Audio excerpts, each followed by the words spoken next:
Guys আজকে কিন্তু আমরা জোন পুশ করতে যাবো। জোন পুশ করার সময় যদি তোমার কোনো গাড়ি এরকম জায়গায় আটকে যায় তাহলে আমাদের টিপস এন্ড ট্রিক্স এর মাধ্যমে তোমরা এই গাড়িটা বের করতে পারবা। আর তোমার গাড়িটি যদি কেউ অন্য এনিমি ফাটাই দেয় তাহলে তুমি কিন্তু অন্য একটা গাড়ি ব্যবহার করবা, কিন্তু ওই গাড়ি যদি চুরি করে নিয়ে যায় ওই চোরকে ধরা টিপস এন্ড ট্রিক্স আজকে এই ভিডিওতে আমরা দেখাই দিব। চলো গাইস আজকের ভিডিওটা শুরু করা যাক। আসসালামু আলাইকুম গাইস, কেমন আছো তোমরা? আশা করি তোমরা সকলে ভালো আছো। গাইস আমি যাদের সাথে জোন পুশ দিতেছি তারা কিন্তু সাধারণ প্লেয়ার নয়, তারা অসাধারণ প্লেয়ার। কারণ গাইস তাদের মধ্যে একজন আছে নেপালের ফুলওয়ালা, আর তাদের সবাইকে নিয়ে আমি কিন্তু কালারি ম্যাপে নেমে যাই। কালারি ম্যাপটাই ফার্স্ট ম্যাপ ছিল তাদের সঙ্গে। আর নেপালি ফুলওয়ালির জন্য কিন্তু মিস ল্যান্ডিং হয়ে যায়, আর তারা ব্লু জোনে নামে আমাকে সঙ্গে নামায় নিয়ে যায়, আমারে আলাদা হইতে দেয়। এই জন্য কিন্তু আমরা এখানে নেমে যাই। নামার পরে আর কোনো গাড়ি বাড়ি পাই না আশেপাশে, অনেকক্ষণ খুঁজলাম। খোঁজার পরে ফাইনালি একটা জিপ গাড়ি পেয়ে গেলাম। আর এই জিপ গাড়িটা নিয়ে কিন্তু পুরোটা ম্যাচ সার্ভাইভ করা লাগবে গাইস। এই জন্য কিন্তু আমি টোকেন খাওয়া স্টার্ট করে দিলাম। কালারি ম্যাপে মোটামুটি যা টোকেন আছে সব কিন্তু খাওয়া স্টার্ট করে দিলাম আমি, কারণ এই টোকেন গুলো দিয়ে কিন্তু আমাদের বটলা টিমমেটে রিভাইভ দেওয়া লাগবে, মানে ফুলওয়ালি প্রো প্লেয়ারদের রিভাইভ দেওয়া লাগবে। দেখো গাইস বলতে না বলতে আমাদের দুটো টিমমেট কিন্তু এখানে মারা গেছে। আমার কিন্তু এখন রিভাইভ দিতে হবে ব্ল্যান্ডিং মেশিন থেকে। এই জন্য নাইমে আমি দুটোকে নামাই দিলাম এবং আবারও জিপ গাড়ি দিয়ে স্টার্ট করে দিলাম টোকেন খাওয়ার জন্য।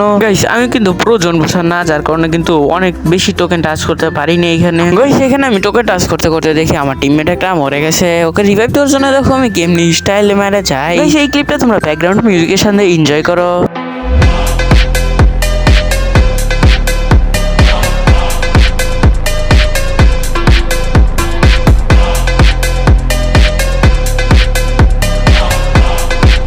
সেখান থেকে কিন্তু স্টাইলের মাধ্যমে রিভাইভটা দেওয়ার পরে আমরা আবারও টোকেন টাচ করার জন্য স্টার্ট করে দিই। আর গাইস টোকেন টাচ করতে করতে কিন্তু আমার গাড়িটা এখানে আটকে যায়। কোনো সমস্যা নাই, আমরা এখানে বুস্টের মাধ্যমে আমরা কিন্তু এখান থেকে বেরোতে পারবো। দেখো ইজিলি বেরিয়ে গেলাম। আর গাইস তোমাদের গাড়ি যদি চলতে চলতে এরকম কোনো গর্তের মধ্যে বা খাদের মধ্যে পড়ে যায়, কোনো সমস্যা নাই, এই গর্ত বা খাদের মধ্যে থেকে বের করা শিখিয়ে দিব আজকে। দেখো গাইস আমার গাড়িটা কিন্তু এখানে উল্টা হয়ে রয়েছে। এখানে আমি একটা টিম বুস্ট ইউজ করলাম, টিম বুস্ট না সরি বুস্ট ইউজ করলাম। বুস্ট ইউজ করার সহজে কিন্তু একটু বেরিয়ে গেল, মানে হলো উল্টা হয়েছিল এখানে সোজা হয়ে গেছে। এখানে কি করবা তুমি নামবা, নাইমে আবার উঠবা। এখানে যদি এনিমি মারে তুমি আবারও টিম বুস্ট ইউজ করবা। সরি গাইস টিম বুস্ট না, এটা হলো গাড়ি বুস্ট ইউজ করবা, তাহলে কিন্তু এরকম আমার মতন ইজিলি বেরিয়ে যাবা গাইস। তারপরে যদি তোমার গাড়ি চলতে চলতে কেউ যদি ফাটাই দেয় তুমি কি করবা, সামনে একটা ওয়াল মারবা, পিছনে ওয়াল মারার পরে তোমার কাছে গাড়ি থাকলে ভালো, গাড়ি না থাকলে তুমি আশেপাশে গাড়ি খুঁজবা। আমার কাছে এখানে একটা গাড়ি ছিল মনস্টার ট্রাকটা নামানোর জন্য চেষ্টা করি, কিন্তু এখানে এনিমি শর্ট রেঞ্জ এসে গেছে আমাকে মারার জন্য।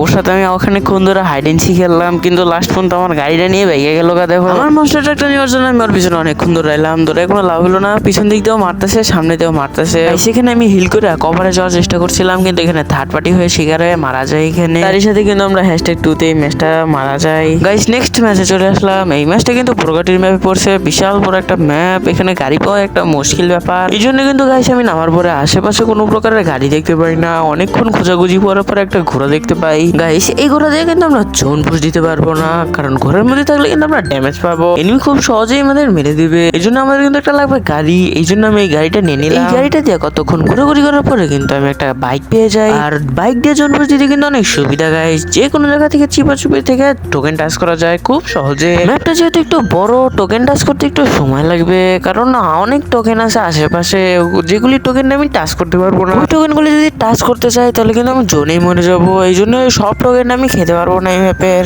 গাইস। আমি যতগুলো টোকেন টাচ করছিলাম আমার টিমমেটরাও কিন্তু অতগুলো টোকেন পেয়েছে, এই জন্য আমার টিমমেটের কাছ থেকে টোকেন নিতে আসছি। আর এই সবগুলো টোকেন মিলেই কিন্তু আমি তাদের রিভাইভ দিব লাস্ট জোনের মধ্যে গাইস। সেখানে কিন্তু আমার দুইটা টিমমেট মারা যায়, প্রথমে একটা নকডাউন হয়, তারপর একটা নকডাউন হয়, আর এভাবে করে দুইটাই মারা যায়। তাদেরকে আমি এখন রিভাইভ দিয়ে যাচ্ছি গাইস। সেটা কিন্তু চলছে সেকেন্ড জোন, এখানে ভালোই কাটতেছে মোটামুটি। এখানে তাদের রিভাইভিং মেশিন থেকে রিভাইভ দিয়ে আমি ওই পাশে চলে যাই, কারণ ওই পাশে জোনটা পড়ছে। ওইখানে ব্ল্যান্ডিং মেশিনটা বহুত কাছে আছে, আর এখানে অনেক দূরে। এই জায়গায় আসতে হলে ব্রিজ পাড়ি দিয়ে আসতে হবে, এই জন্য আমি ওই পাশে চলে যাই গাইস। এই পাশে আমি জোনে ঢুকতে না ঢুকতে আমার টিমমেট একটা মারা যায়, তাকে রিভাইভ দেওয়ার জন্য আমি আবার ব্ল্যান্ডিং মেশিনে যাই। এখান থেকে আমার একটা টিমমেটকে রিভাইভ দিয়ে দিই। রিভাইভ দেওয়ার পর আমি আবার জোনের মধ্যে চলে যাই। জোনের মধ্যে ঢুকতে না ঢুকতে আমার টিমমেট আর একটা গন, ওইটাকে ডাউনলোড দেওয়ার জন্য আমি কিন্তু আবার জোনের মধ্যে চলে যাই। জোনের মধ্যে যে ব্ল্যান্ডিং মেশিন থেকে ওটা ডাউনলোড করে আমি আবারও জোনের মধ্যে ঢুকে পড়ি গাইস। জোনের মধ্যে ঢুকতে না ঢুকতে আমার দুটো টিমমেট নাই হয়ে গেছে। ওই দুটোকে রিভাইভ দেওয়ার জন্য আমি লাস্ট জোনে ঢুকে যাই। আমার কাছে মেডিকেট আছে মাত্র 2টা সুপার মেডিকেট। এখানে আমার স্নাইপারের শট দিয়ে মেরে দেয়, আর এখানে আমাদের জয় বাংলা হয়ে যায়। বেঁচে থাকে আমাদের শুধু একটা লাস্ট টিমমেট, তাও আবার 3 নাম্বার ভাই। সে কতক্ষণ সার্ভাইভ করতে না করতে একটা মেয়ের কাছে মার খায়।